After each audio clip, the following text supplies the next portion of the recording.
Oke, Assalamualaikum warahmatullahi wabarakatuh.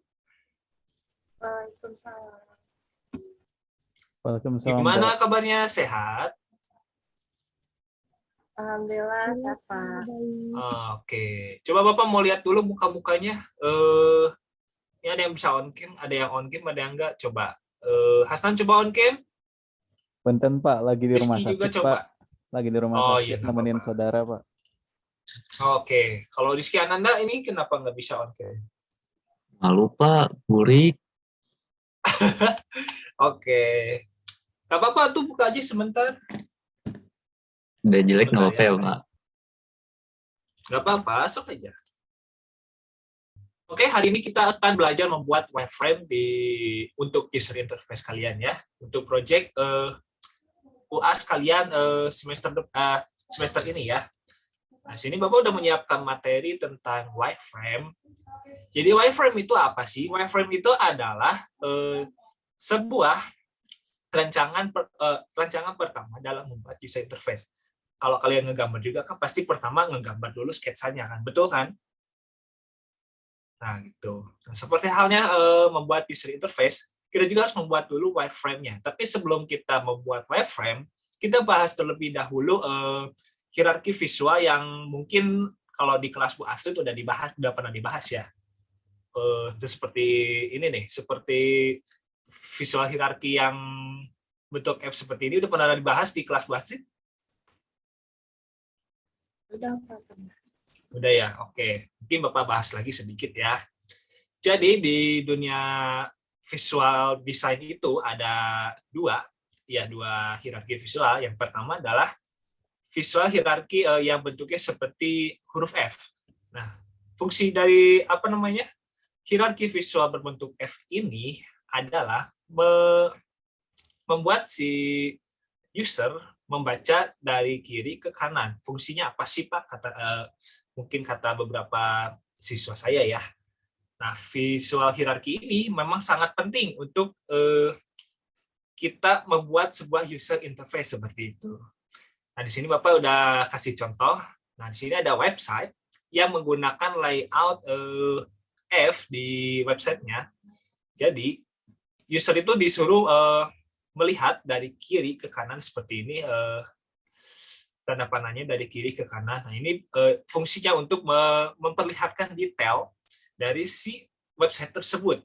Nah, kenapa Pak arahnya langsung ke bawah? Nah, karena ini bentuknya F. Tadi setelah Bapak bahas sedikit ya tentang visual berbentuk F ini, jadi user ini dituntut untuk membaca sebuah layout dari kiri ke kanan, lalu ke bawah, terus kiri ke kanan lagi, terus ke bawah lagi, sampai gitu aja terus. Nah, sini ada contohnya, dari kiri ke kanan ada nomor, terus user ke bawah lagi, dari kiri ke kanan lagi, itu ada tulisan tentang mungkin promosi atau marketingnya, terus ke bawah lagi, lalu user itu menekan sebuah tombol yang ada di bawah seperti ini. Nah, ini dulu untuk hierarki visual F. Nah, sini ada visual hierarki Z yang mungkin sekarang udah banyak digunakan di berbagai platform website ya.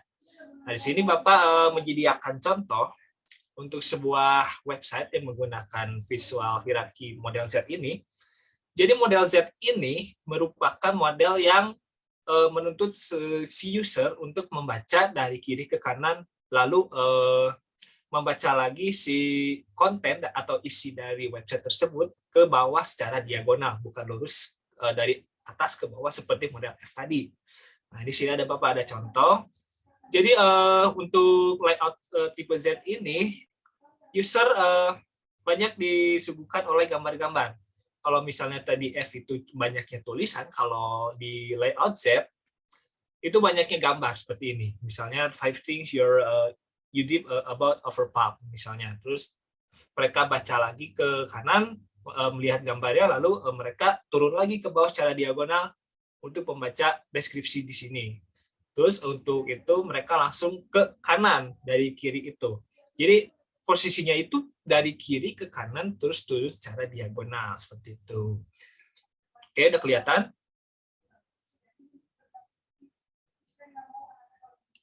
Oke, udah pada kelihatannya. Mariam, kenapa kameranya dimatiin, Mariam? Oke, mungkin lagi sibuk ya. Oke, kita lanjut ke pembelajaran ya. Di sini Bapak udah menyediakan kanvas di Figma untuk kalian membuat sebuah wireframe di sini. Ini kita hapus dulu. Saya share dulu ininya. Sebentar, ini bisa edit semua ya.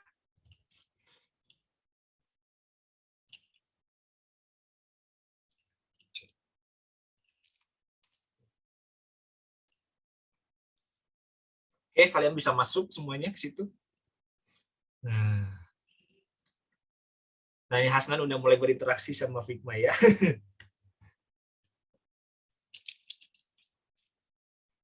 Oke. Kali ini kita akan membuat sebuah wireframe di Figma. Caranya adalah begini. Kita buat dulu frame-nya di sini.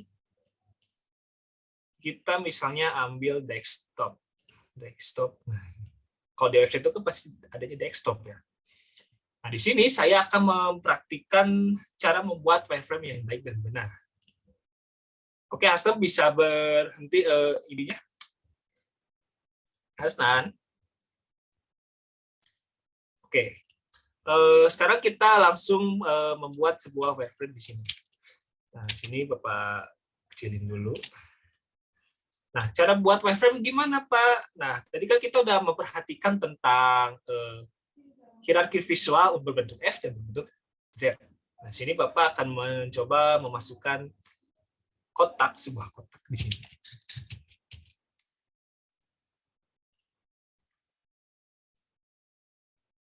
Seperti ini.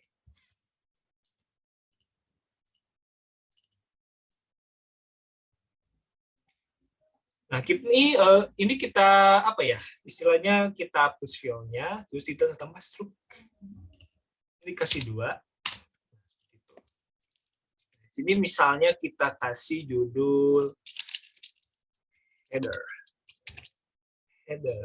Sebentar keren bisa.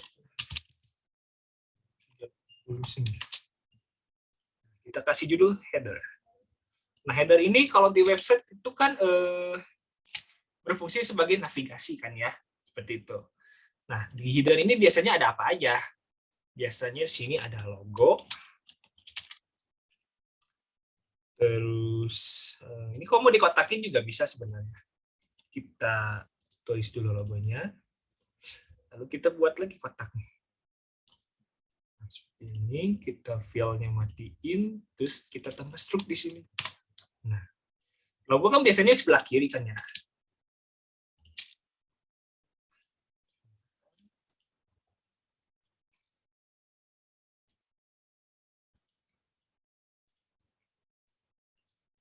Nah, setelah kita masukkan logo di sini, kita coba presentasikan sebuah wireframe yang berbentuk Z tadi, misalnya, atau F aja lah yang lebih mudah ya.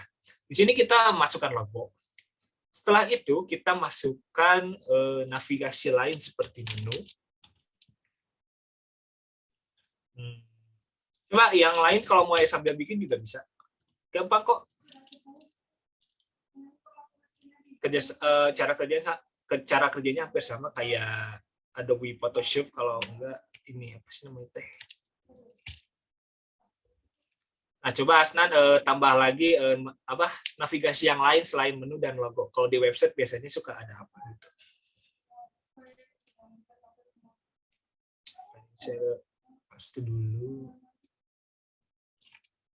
Nah, oke, Hasan udah bagus ya.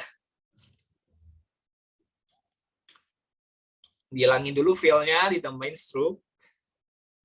Tulis navigasi lain misalnya kayak home atau misalnya about us atau misalnya yang lain lah. Coba. Oke, sambil Hasnan mempraktikkan cara membuat wireframe di sini, kita langsung membuat ngilangin stroke-nya ya, gimana, kenapa? Pak? Oh iya. Stroke-nya. Jadi ngilangin stroke ini tadi gini ya. Klik dulu objeknya. Terus hilangin file-nya gini. Di sini. Coba. Hilangin file-nya di sini. Nanti tambah stroke-nya, pencet plus yang ini. Gimana? Ngerti? Nah, klik dulu objeknya. Filenya dihilangin. Di sini. Nah, di sini.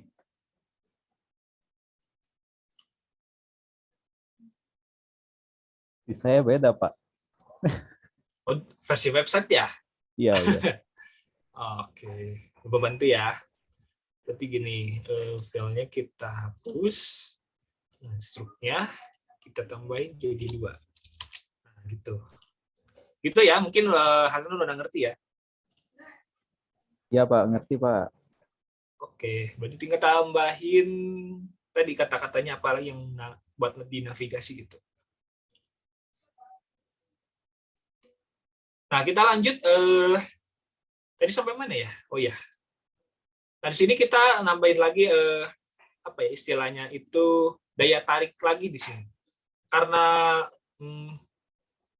visual user itu dari kiri ke kanan, nah maka kita akan harus tambahkan kata-kata di sini, misalnya nomor telepon atau seperti tadi kan nomor telepon ada nomor teleponnya ya. Di sini kita coba tambah nomor telepon 0821 9090 8080. Ini kita taruh di sini. Nah, seperti itu. Kasen udah nambah tulisan di situ tadi? Belum, Pak. Halo. Belum, Pak. Oke. Coba sekarang ditambahin aja di kotak yang kamu tadi buat ya. Oke, Pak. Sementara saya akan lanjut nih. Di sini kita misalnya kasih tulisan. Atau Bapak kopas aja deh. Bentar ya.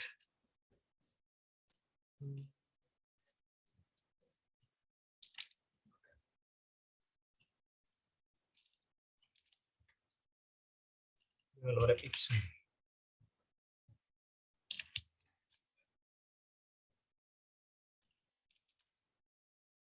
Coba Bapak ini.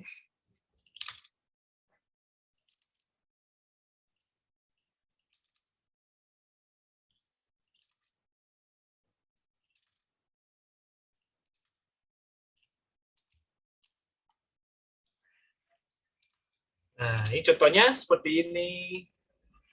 Contohnya sendiri, nah, ini kan berbentuk F kan ya. Dari user itu membaca dari kiri ke kanan, terus turun lagi ke bawah, lalu membaca seperti ini. Nah, ini tipe F. Kalau kita mau nambahin lagi gimana, Pak? Nah, bisa di sini. Kita tambah tombol misalnya di sini. Nah, tambah tombol. Kita filenya kita ubah. Warna merah misalnya. Di sini kita tulis.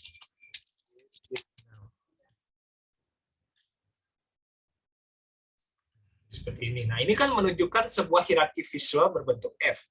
Jadi user itu membaca dari kiri ke kanan. Nah, kayak saya kasih tanda panah ya. Terus turun lagi ke bawah. Nah, terus kita geser lagi ke sini.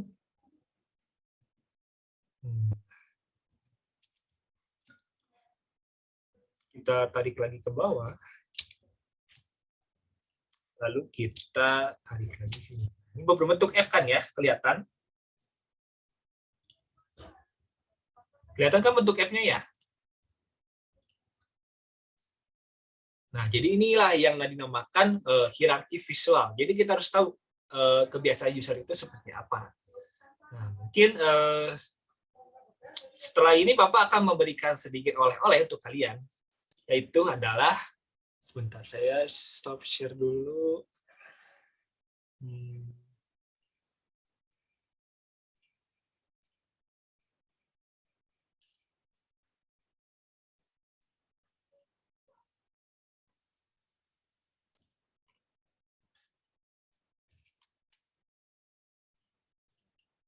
Nah, sini saya punya tugas untuk kalian. Tugasnya apa? Nah, Bapak jangan susah-susah gitu ya. Nah, sini saya punya tugas untuk kalian, buatlah wireframe untuk sebuah aplikasi atau website dengan layout yang telah dijelaskan oleh Bapak tadi. Nah, ini tugasnya berkelompok ya, jadi saya butuh sekitar 4 atau 5 kelompok untuk membuat sebuah wireframe di Figma tadi.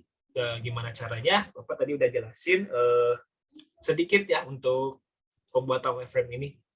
Oke, mungkin sekian dari Bapak. Semoga hari ini semuanya lancar-lancar aja ya. Jaga kesehatan juga. Assalamualaikum warahmatullahi wabarakatuh.